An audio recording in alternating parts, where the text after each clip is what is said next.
Thanks for Rolling podcast. I am your host, Jeff, and I'm here with Pat. What's going on?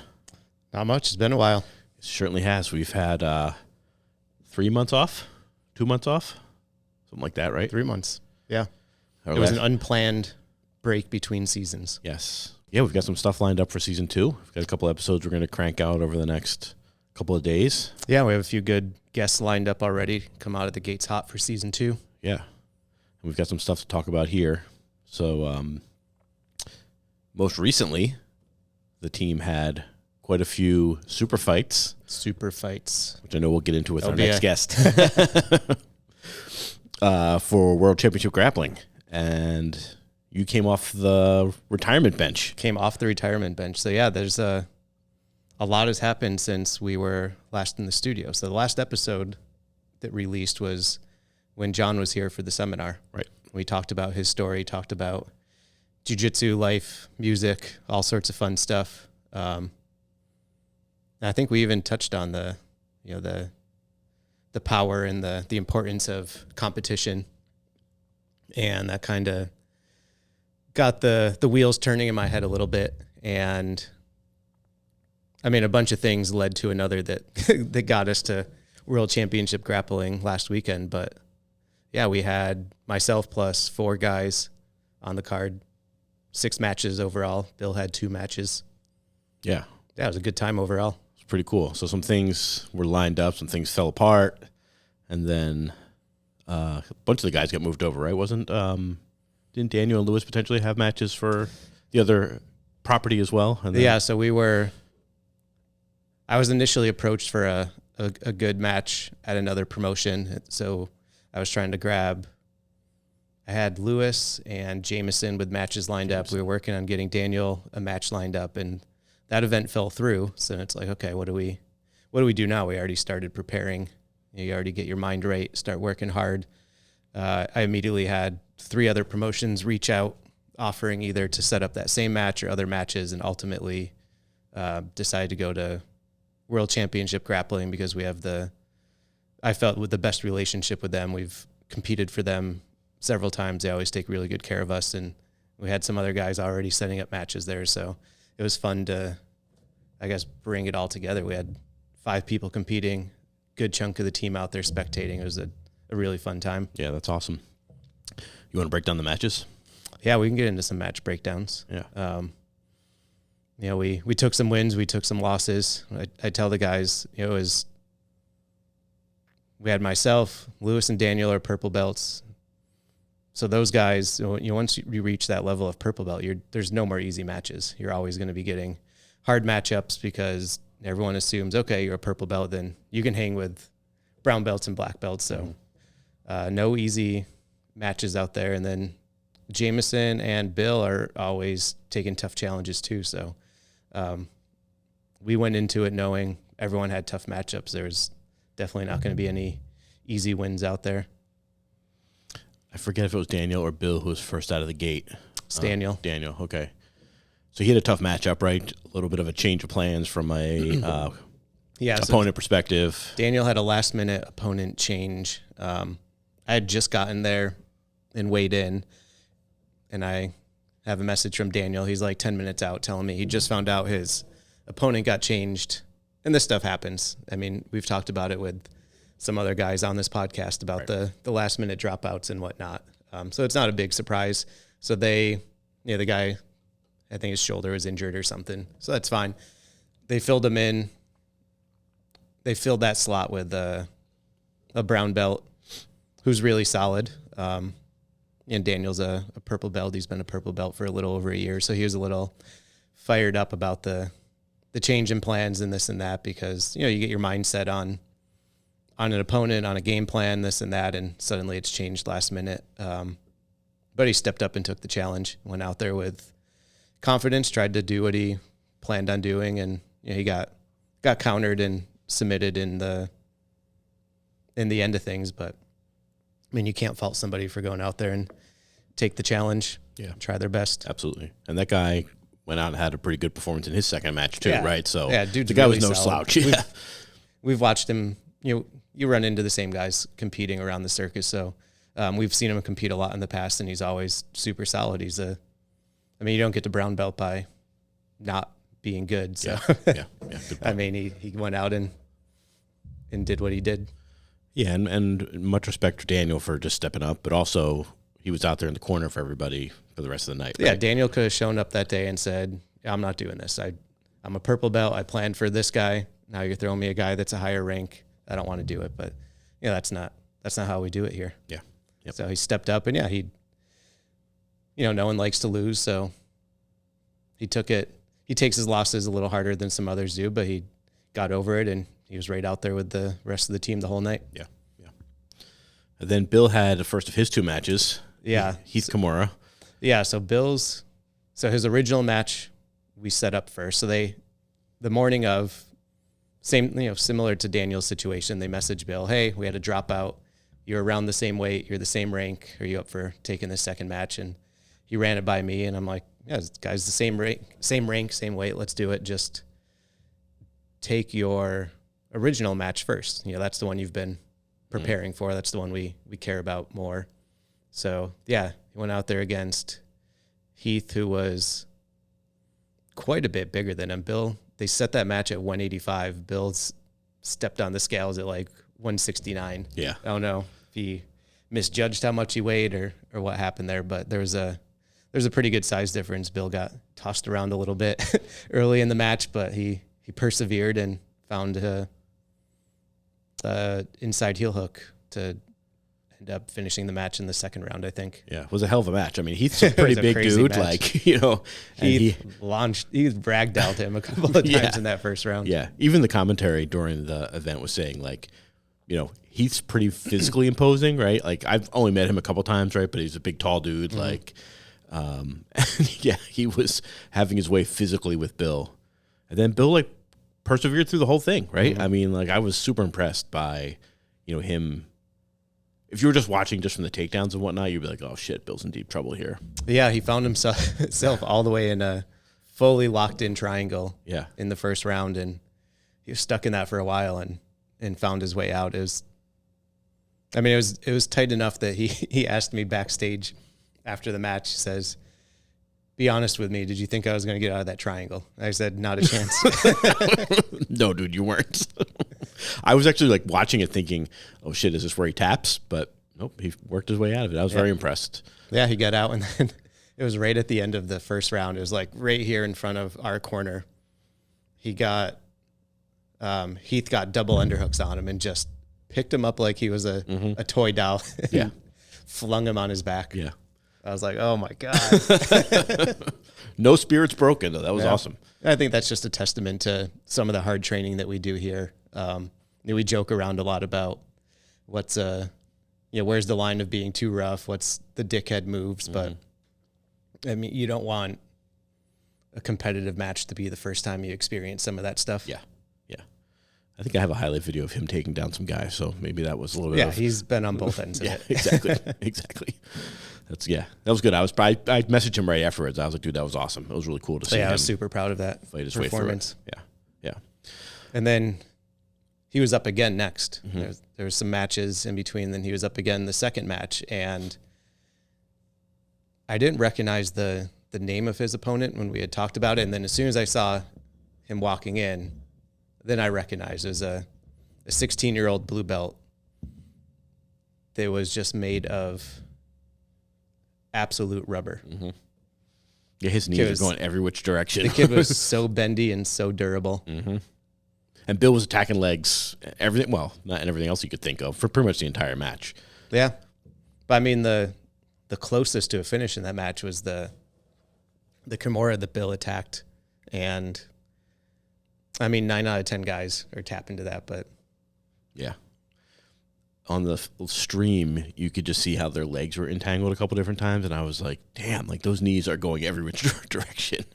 Yeah, Bill had some cringy rubber knee moments of his own in that match. Mm-hmm. There was a frustrating match at the corner. I asked him, I think we were standing in the hallway waiting for his walkout.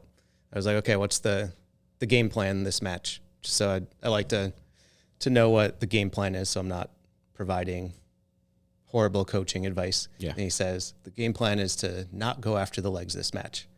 And it had to have been 3 seconds before he was in on the legs. Yeah. Yeah. I'm surprised he loves the feet. So, Yeah. Yeah. He ultimately ended up winning that one by decision. I mean, it was close. But he definitely had the more serious attacks, the closer submissions. But man, that kid his opponent has a bright future. His name's Ryan Sheldon.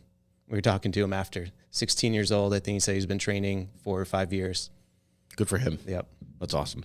Yeah, if he sticks with it, he's going to do some big things. Yeah, that's awesome. Good for him. And then I think next was Lewis. Right? Lewis was up after that, yep. Lewis came screeching in barely on time. He got stuck working 12 hours out in Pittsfield or somewhere, way western Massachusetts, hopped in the car, flew out there, weighed in. He was up within a handful of matches, I think. Yeah, I think of all the guys, of all the matchups we had, I was feeling that his was, he had the most risk to take in his match. So it was I think that was his third match against... Fourth, I think. Against Rory Connors. And Lewis had won all the previous, right? Mm-hmm. Whether it was 2 or 3. So, I mean, there's a lot of risk taking that match. You don't have a ton to gain. Yeah. You have a lot more to lose. Yeah. But every time they've matched up, it's always been a very exciting technical match. And this one was no different. It's probably by far the most exciting back and forth of all their matchups. Yeah, it was pretty awesome to watch. I mean, Rory competes a ton all over the place, right? So he's always out there battling. But it must have meant something special for him to go against Lewis in this case, too, another shot at him where it's not just a tournament where they happen to be matched up. I don't know what the first 2 matches were. I think it's the 2 I've seen were tournaments. Okay. Yep. Yeah. But it was great. It was a super close match. I mean, if there's ever a case to make for it should be a draw and we shouldn't make a decision, it probably was that match. Yeah. Yeah, it was really exciting to watch. Yeah, there's a lot of back and forth. Rory came out. You could tell he had game planned specifically for that match after, just thinking back on their previous matchups and where Lewis had the edge on him. And I don't know if it was their last matchup, but one of the ones that I was there for, Lewis heel hooked him, and you could tell that he was prepared to defend and counter the leg attacks and try to get to Lewis's back off of those leg attacks. Yep. There was like I said, it was super close, but the strategy and the game planning that he and John put into that match, I think, paid off for him. Yeah. It was really fun to watch. It was. Fun. I mean, I don't know whether for me, because I know both guys, right? Like, I used to train with Rory, I train with Lewis now. It's obviously it's, that makes it exciting to see, but it was fun to watch. Like, the 2 of them were doing stuff that I was like, well, I don't even know what they're doing right now, but it looks awesome. You're never going to get a dull match between the 2 of them. They both just, individually, they have that style that's not going to be boring, which sometimes is a risk. You put that together and then it just stalemates and it can be boring, but it never is. They just always come through. Yeah. That was the best physical shape I've seen Rory in for as long as I've known him. I was like, wow, somebody's been getting after it. Yeah. And whether that was their 3rd match, 4th match, it's definitely not going to be the last match. I mean, they're two of the top guys at that weight competing on a regular basis in this region, so they're always going to keep running into each other. Yeah. It's exciting. Yep. That was exciting. The next match was Jameson. Yeah, I didn't get to see Jameson's match. I was up 2 matches after him, so I stayed in the back and the other guys went out with them. But his match was a rematch against a local guy around here, Alex, that he faced in the finals at Naga a couple of months ago. Mm-hmm. Yeah, there's a lot of stand-up. And then I think Alex's wrestling just took over, to be honest with you, right? Hit a couple takedowns, just changed levels, took Jameson down, and closer to the end of the match, Jameson started going for his own takedowns, and I think it was too little too late at that point, but yeah, a lot of tough wrestling control. Their first match, Jameson got taken down almost right away, and then the whole rest of the match was waged in the half guard. yeah, I think it just ended up being a 2-0 match. So then when we were trying to set up for the initial event that got canceled, we were setting up that one. They were like, hey, we can, because first I just said, hey, can you get Jameson a match? And then they said, hey, we can get this guy Alex that just beat Jameson and try to do a rematch since it was so close. And we were like, absolutely. I felt there would some specific work with Jameson, and switching to a sub-only format was going to be a little bit more favorable, but ultimately we still got some things to work on. Yeah. Takedowns are tough, man. It's hard when you don't practice those things a ton to get them or defend against them, right? Like, yeah, and even if you are practicing and working on them, I mean, if you start that practice at whatever Jameson is, mid to late 20s, again, someone that's been doing it since they were a kid, you're going to have a really hard time catching up. Yeah. Yep. But that just means you don't disregard it. You need to keep working and make it harder for them to take you down. But it's all the more reason to have a powerful guard, whether you're looking to sweep or attack off your back. You need to be proficient with one or the other to not allow them the luxury to just hang out on top. Yep. Yeah, be threatening. Yeah, that makes sense. How did I haven't talked to Jameson after that, so how did he feel after his match? Did he say anything to you? No, I mean, his synopsis of it is basically the same as yours. The wrestling is just hard to overcome when there's such a skill gap, and then just working on making more shit happen off your back. Yeah. Much easier said than done. Yep. Obviously. Yep, for sure. But yeah, we'll get there. All right, so then you were up. Then I was up. How did you... The least nervous I was the entire night. Yeah? I was going to ask you that. Like, so before we get into your match, how's your mindset as you watch 4 of our guys go out before you?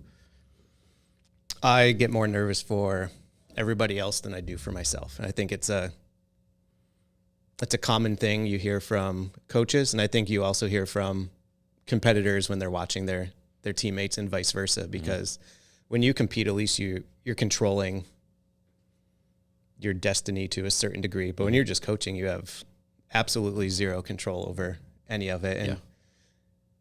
And, I care greatly about all these guys. So it's like always in the back of your mind. Like, you don't want someone to get injured or have something catastrophic happen. And then as much as we say the wins and losses don't define who we are as competitors, you still want them to win. Sure. So yeah, every time someone's competes, it's just like my heart's racing. I got a pit in my stomach. Yeah. It wears on you. Yeah, I'm sure. That's why I generally in the past, I tried to split and not be cornering and competing at the same events, because it's just too much emotional baggage to drag along all day. Yeah. I mean, obviously I've never been a jiu-jitsu coach, but just even as a teammate, it's hard to watch, right? So I didn't get a chance to be there live. I watched it on the live stream, but it was still like sweaty palms, when each guy's walking out. It's like, you just want to see them do well. And like, exactly. I have a lot of respect for you guys. Like, competing isn't something that's like particularly interesting to me at this stage of my life, but I have a lot of respect for people who go out there constantly and like test themselves, right? Like, good for you. Like, that's, we all could do this in a little bubble, right? To do this in our little bubble and then go out and say, I'm going to take what I've learned in my bubble against somebody else. That's a whole different thing. So right. And even though it's just a grappling match, the risks are pretty low. Chance of injury is pretty low for the most part. Nothing crazy happens, but try to convince your mind of that as you step through the ropes of a boxing ring and you're standing there facing across the ring from someone you don't know. Right. You don't know what their intentions are. A lot of times you don't know what their skill set is. Mm-hmm. Yeah. So as much as you try to convince yourself, oh, it's no big deal, we're just rolling, blah, blah, blah. Yeah. It's hard to overcome your natural instincts and adrenaline in those scenarios. Yeah. Yeah. That's it. That adrenaline dump at the end. You're like, oh shit, I'm exhausted. Yeah. And Kate came along to this one. She's popped into a couple of events here and there in recent times, but she hasn't watched me compete since, I think she came to like the first 2 tournaments I ever did, and they're just so boring and not a lot going on. Mm-hmm. Every time she would ask if I want her to come, I'm just like, you don't need to. Thanks for the thanks for the courtesy ask, but you don't need to. But she told me the next day, she's like, I was sick to my stomach the entire night watching everybody compete. Yeah. Yeah. That doesn't surprise me. It's tough. Yeah. And she's closer, right? Like, it's not like she may not train with us, but she's just as close, to what's going on here. So, all right. So now your match is up. You said how were you feeling like once you knew it was your time? I felt good. I felt better than I honestly thought I was going to, coming off such a long layoff. But I think, even with the 3.5 years off, I'd done a lot of conscious work in the couple of years before that to try to get to a good mindset to compete. Early on, it was like, how do I overcome the nerves, like crippled with nerves, like seeing tunnel vision. Yeah. I can't hear anything. I can't perform.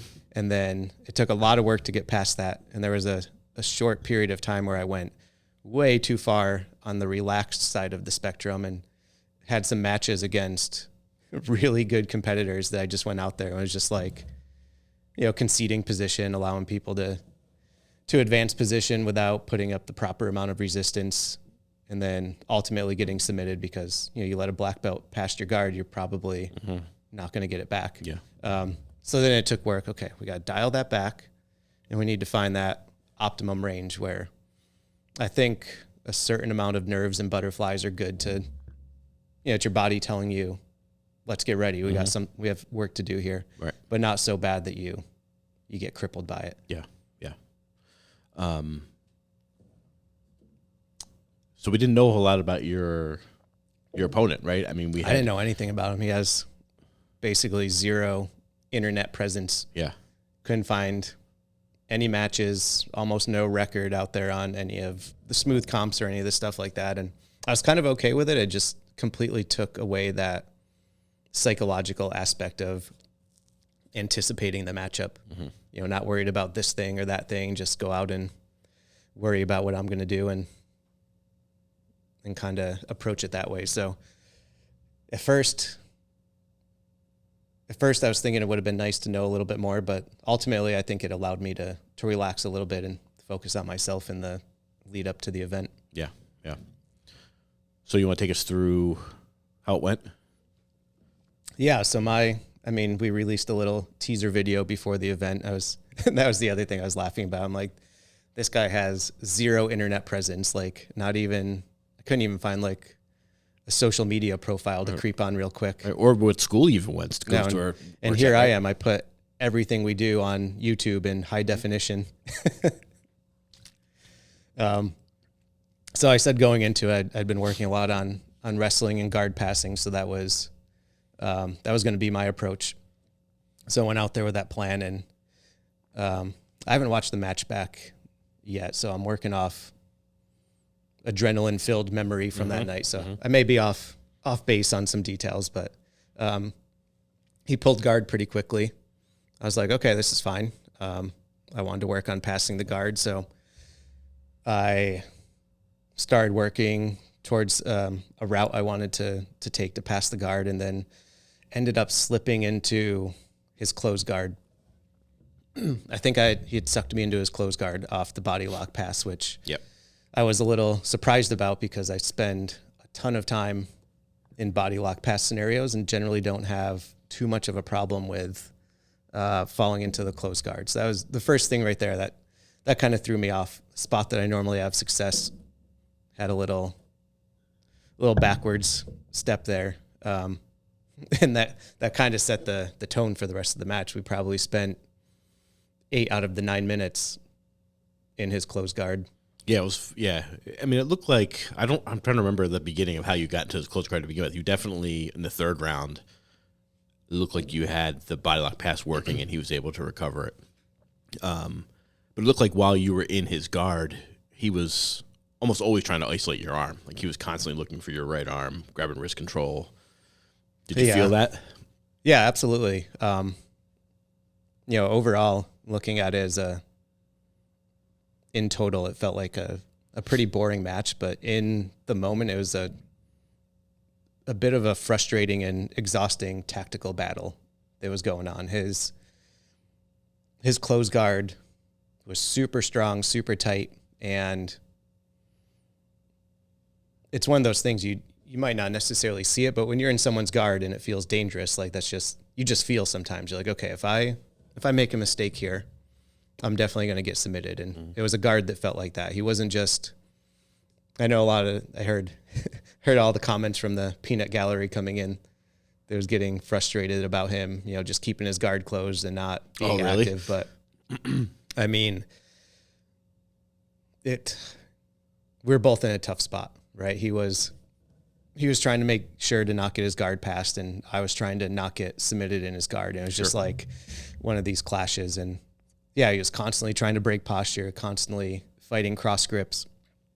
So if any moment I just gotten a little reckless, I just felt that I was going to be in danger. So it, unfortunately, I think slowed down both of us quite a bit to where we just battled the majority of the match there in the closed guard. And he definitely wasn't in shape as good as I was, so I'm sure he wasn't super upset about it being slowed down in the guard, whereas I was hoping to be able to push the pace a little bit more. Yeah. But man, every time he was just really squirrely with his legs, really tight with his guard. Every time I got a chance to open the guard and start passing, I just kept finding myself right back in there. So I need to watch it back at some point. It's just I have a hard time watching until I've had enough time pass to stop thinking about it. Yeah. He there was not a lot of times where his guard was open for more than a second, right? Like it was like, oh shit, man, the guy is really conscious of keeping his guard closed. I did think to myself, as soon as he pulled guard in the first round, like, oh shit. Like I knew you wanted to wrestle, right? And like try to get the takedown and whatnot. And I was like, oh, I guess that's I was fine with that though, because I ultimately wanted to work on passing the guard. So I had the opportunities. His guard didn't open a lot, but I did have a few opportunities and ultimately wasn't able to complete the passes. So definitely need to watch that back and figure out what needs to be worked on. But hats off to him, man. His open guard and his closed guard was super tight and difficult to deal with. It definitely threw me off a little bit. Yeah. In the third round, it looked like you came out, I don't want to say with more intensity. That's not what I mean, but like it felt like you wanted to try to push the action a little more in the third round. So I, in hindsight, I probably should have come out with a different strategy in the third round. I thought about going out there and maybe just, go sit down in the middle of the ring and force him to be on top. But it was just I don't know. I had the confidence that I thought I was going to be able to break through in that round, because in between the second and the third, I look over and he's on the stool basically with his head between his knees trying to catch his breath, and I was feeling good and ready to go. So I was like, okay, he's tired. If I can put the pressure on, I think I can break through his guard and pass this time. So I tried to do and ultimately didn't succeed. Yeah. You think you'll compete again soon? Has the itch been scratched, or you got something else to deal with here you want to do?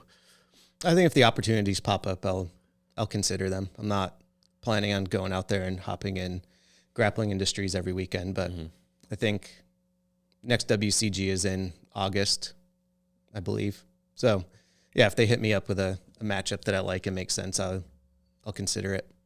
Yeah. I mean, the team was fired up, right? You said that we had a ton of people there, so. Yeah, I mean, that was the main goal. The wins and losses, the losses sting a little bit. The wins feel nice, but ultimately I wanted to go out there and compete for the team and get them excited. So it seemed like that was a success. So I'm happy with how it went. I ended up, his game plan and his patience ultimately paid off for him. I don't know, there's probably 30 seconds or less left in the match, and I was able to stand and get his guard broken open and just got wild and tried to attack a leg and got countered with short time left. But I don't have any regrets about that. I could have, if I just sat there in his guard for the last 30 seconds, I may have squeaked out a decision or may have squeaked out a decision loss. But that's not what we preach here. We're always telling our guys we'd rather go out swinging. Right. So Yeah, I was thinking like, who cares? Who cares, right? Yeah. Like, go for it. Who cares? Yeah, I took a shot. I was frustrated, so I was definitely a little sloppy in my attack and just, ultimately paid for it and took the loss, but that really doesn't bother me. Yeah, good. And you said you felt good afterwards physically, right? You were like, I felt amazing. Could go again. Yeah, we were walking out of the ring. I'm like, let's do it again right now. Mm-hmm. I can go another 9 minutes. Yeah. What did he say? Anything? He told me that counter straight ankle lock is one of his favorite counters, and then he said he thought I was going to win the decision if it went the distance. No kidding. Yeah. Huh. That's good to know. Yeah. He was a really nice guy. Him and his brother are both really nice. Yeah. And we saw his brother against John Connors Mm-hmm. whenever we did the Enigma. event. Yeah. So, yeah. Yeah, and he won his match that night too against a black belt in the gi. Mm. Oh, in the gi Yeah. this time. Yeah, they were the main event, right? Yes, I don't know. Like I said, we don't know anything about them. I know they're from kind of north in New Hampshire. Yeah, they're both really solid competitors. They come out of the woods to Right. do jiu-jitsu matches and They're go back. both really good. Powers, right? Powers is his last name. Much respect. Yeah, that was great. Well, that's good. I mean, like I said, I think it's cool that so many of the team got out there. A lot of times we see these events and it's like pulling from schools all over the place. It's like it's time for us to be. Yeah, it was a super cool experience, and talking with some of the other guys, like everyone was able to take in the moment of, I forget who I was saying it to, but who else do you know in your adult life that gets to have an experience like that, right? You get to pick a walkout song like you're a WWE superstar, Mm-hmm. and you get to go walking through the crowd, and all of your friends, family, and teammates are there cheering you on. You climb up in the big ring. Yeah. You should have run across the ring and like bounced off the ropes, or shook the ropes like the Ultimate Warrior. That would have been cool. Speaking of walkout songs, you changed yours up. I changed it up this time. We had to add a new track to the walkout songs playlist on Spotify. Yeah. So the problem I have with Seven Nation Army is it's a slow, long build to the good part of the melody. So it's like one of those things where you can tell them like, okay, hit the track at 1 minute 37 seconds. Right. And they'll tell you, they're like, enjoy your walkout, like wait for the music to come on, wait for it to build up. But like, I don't know, you just feel weird standing there waiting forever. So I just decided to switch to something that hit a little sooner. So I went with some old school Dropkick Murphys, Do or Die off their first album. Yeah. Because that's always in your mind too. You're like, you don't want something popular that, especially I knew I was going to be late in the card. So there's 40 other guys that were going to have a chance to accidentally have the same song as me. Right. I'm going to have to ask the other guys what their walkout songs were. It was really hard to hear them. Jameson walked out to Tupac. I can't remember which song though. Okay.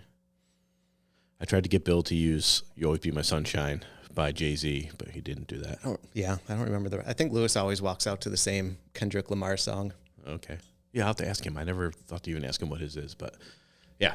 So that's cool. That was good. Well, we'll update the Spotify playlist for everybody. It was a lot of fun. That was one of the other reasons I wanted to really focus on, controlling the nerves and just try to enjoy the moment. Like, I haven't competed in 3.5 years. I don't know how many more years of competing I have. So you need to enjoy all the moments you get. Yeah. Yeah, it's awesome. Well, congratulations to all of you guys. It was cool to see the team. It was out a there. blast. Yeah. Obviously, we would have preferred to walk out of there 6-0, but everybody performed. Everybody's healthy. Yeah. Good. Sometimes if the other person's just better, you can't get upset about taking those losses. Yeah. As we always say, right? There's levels to the game. Yeah, it's disrespectful to your opponent if you get upset that they beat you because they were better. Yeah. Right. If they're better, they're supposed to beat you. Yeah. Right. That's a good point. But as long as you're in shape, you go out there, you try your best, execute your game plan. It's pretty much all you can control. Yeah. I always think about just being present, right? Like when I've competed, that's always been the struggle. Like, can I just be present enough to be aware of what I'm doing, when I'm doing it, what they're doing? Yeah, it's that flow state that Yeah. everyone talks about so much. Yeah. Yeah, so that's good. What else should we cover today? Oh, man. What else do we got going on? We don't have anything big lined up on the calendar right now. It's been almost a 3-month build up getting to this event. You know, coming off the seminar with John, a couple of the guys already had matches lined up with this event. And then like we were talking about with the other stuff that was set and off and in and out. I mean, it's been 3 months of everything culminating to being prepared for this event. So although I know Lewis jumped right back in he's got another match. I don't know, it might be this weekend or next weekend. Mm-hmm. He jumped right back in. I'm definitely going to enjoy a little bit of downtime. I mean, I'm not taking time off, but I'm going to take some time of training hard because I want to train hard, not because I have to every day. Yeah. Yeah, it was kind of a busy 3 months, right? So we had John in, we had some stuff happening with the other promotions that we had been working with, right? I mean, like, and then training camp really for you guys, for you, was even probably longer than 6 weeks, wasn't it? It seems like it was a while at this point. Yeah, I put in, it was a solid 8 weeks. Yeah. So focus was elsewhere. Yeah. Yeah, it was tough. Definitely had to make some little sacrifices here and there. So trying to get life back to normal a little bit, and then talk about if we're going to do it again sometime soon. Yep. We did just hit our 5-year anniversary today. I was going to bring that up. 10th Planet Springfield, June 3rd, 2017. We opened the doors. It was a Saturday. I saw the picture in the old spot in Springfield. I was trying to look at all the people who were there. I saw Randy there. It was like Daniel, New Hampshire Daniel was in the picture, right? Lewis was there. Was Lewis he there? And Carlito. Okay. Yeah, Lewis signed up that day. It's pretty cool to see. A lot of people there in that picture. We probably had close to 50 people that day. Yeah, in that little spot. Yep. What were you talking about? Do you remember what you were saying in that picture? I don't remember exactly. I remember it was very rushed and nervous. And I believe I even said, I'm just going to start teaching now because I'm nervous. It's great. Yeah. It was cool. It was cool to see that. I didn't know that today was the anniversary. So congratulations on that. Thank you. That's awesome. Yeah. I mean, that was another thing that got lost in the shuffle this last few months. We were planning on having some kind of 5-year anniversary partying or outing or something for the team, but time just flew by. Yeah. Pretty cool. That was cool to see. Yeah, I mean, 5 years isn't a ton of time, but for a startup business, I feel like 5 years is a good solid milestone. Yeah. Especially with pandemic in the middle of it. Yeah. I was going to say, think about how much has changed since that time, right? From that little space to that fantastic space we have upstairs, right? Like all the people who've, either are still there or have come on board, right? Like, the growth of the team, the growth of the people. That's pretty cool. Especially for those people who just signed up that day, right? Like, right. You said Lewis signed up. I know he had done a little bit of work prior, but like, man. Yeah, Carlito convinced him to come to the seminar, and then actually Kate sold Lewis on signing up because he was working nights at the time, so he was worried about the schedule, and she just convinced him to just sign up and try it for a month, and he was in. Look at him now. Yeah, that's awesome. One of the top competitors in the region. Yeah, that's really cool. It's really cool. We'll have to have Lewis on at some point here to get his whole story. So we have some cool guests lined up, right? Audra is on her way in from, we know her from a bunch of different things at this point, right? Yeah, so Audra will be dropping her episode 2, I imagine. Yeah, right after this one. And we got Muay Thai aficionado Dan McIntyre lined up. He'll be coming in a couple of episodes. Yep. We've got some other BJJ competitors who are not necessarily from this area that we've got lined up. Some folks we know, some folks we've met. So hopefully there'll be some fun interviews for everybody to listen to. But if people want to, or people have ideas for people who should be on the pod, hit us up. It's always good to get some outside. Yeah, absolutely. Send us a message. Leave a comment on YouTube, whatever. We'll see all this stuff. I think it would, it's fun to interview and have discussions with our friends and people we know, but it'd be fun to start expanding our horizons and talk to some people that we don't know. Yep. Or if you want to host your own podcast, right? If you want to host your own podcast, we have a timeshare on this beautiful studio here at 10th Planet Springfield. Right. Do you hear that, Lance and Tim? You guys can use a Western Mass studio. It's fully outfitted. All you have to do is show up and put your memory card in. That's right. All right. Anything else we should cover? No, I think that's good. That was a good kickoff for season 2. I'm excited for the guests we have lined up and some other guests that we're working on. And Yeah. and the fun conversations we're going to have. Yep, me too. Welcome back to season 2. I've started figuring out what intro music I'll put on this to signify that we're back. Oh, man. Yeah. New season, new music. Mm-hmm. Something that will immediately get blocked by YouTube either way. But, although it's funny because I was thinking to myself, how come you can put music on a podcast and no one ever blocks that, right? But you put it on YouTube and you immediately get flagged. Yep. Thanks, YouTube. We were talking about Ian earlier. We need to get him to make us a jingle. Yes, can you make us a jam? That's right. I'll have to ask him about that. Yeah. Good point. All right. Cool, man. We'll see you guys soon. All right. Thanks for rolling. Thanks. See you.